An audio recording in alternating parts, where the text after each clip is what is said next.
This is a clarion call. Blow the trumpet in Zion. Sound the alarm on my holy mountain.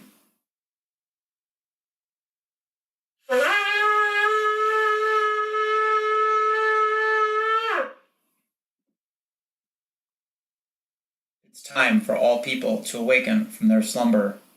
This is a time to see clearly the signs of the times. The Tragedy of Abductions. Did someone you know ever show up late from coming home from school, or work, or shopping? It worries you. You can't figure out why they are late. Maybe they don't answer their phone. It's a horrible feeling. Every 40 seconds, a child goes missing or is abducted in the United States.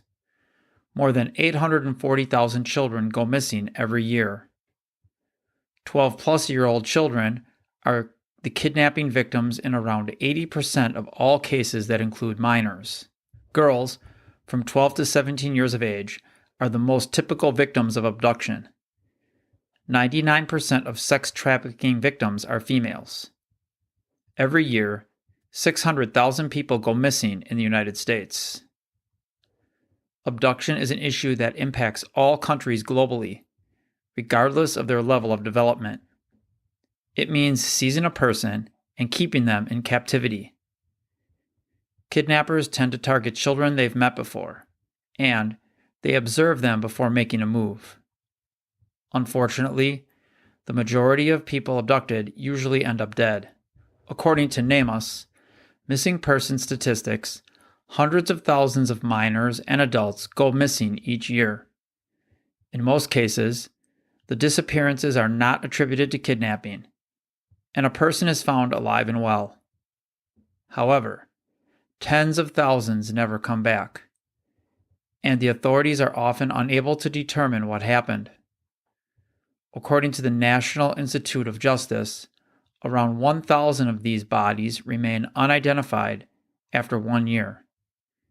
Statistics on kidnapping and missing persons show that there's a whole host of bodies that remain anonymous for an extended period.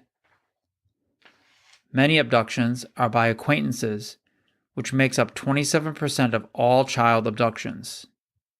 Stranger abduction is most likely to involve a firearm when compared to the other types of abduction, and is associated with sexual assault in female victims and robbery in male victims. Of course, you have family abductions and runaways. Many runaways are running from abusive homes, emotional abuse, sexual abuse by a family member or someone who is staying with the family. Family kidnappings make up half of all reported abductions in the United States. Children under the age of 6 are most frequently targeted for family abductions, and these often occur in the midst of a bitter divorce or child custody battles between parents.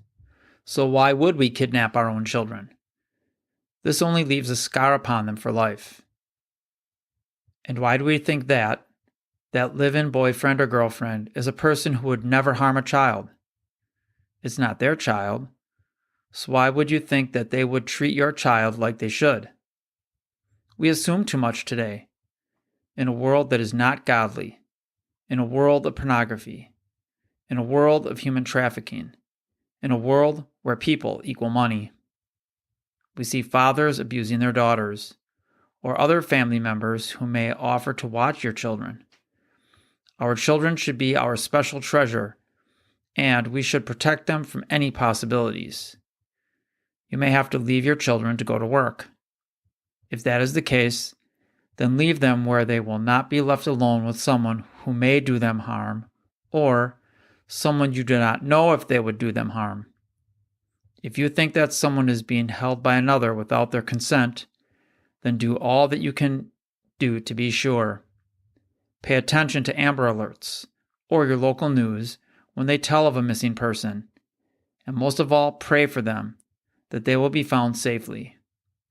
We are becoming more and more a lawless society, and we know that much of the lawlessness begins with the breakdown of the family. If you need to get away from a spouse who may do you or your children harm, then go to a shelter or a family counselor. But do not kidnap your own children and run, especially across state lines. God will help you if you seek Him. He will make the way where there seems to be no way. But abducting your own children will only give you more problems and hurt your children for life.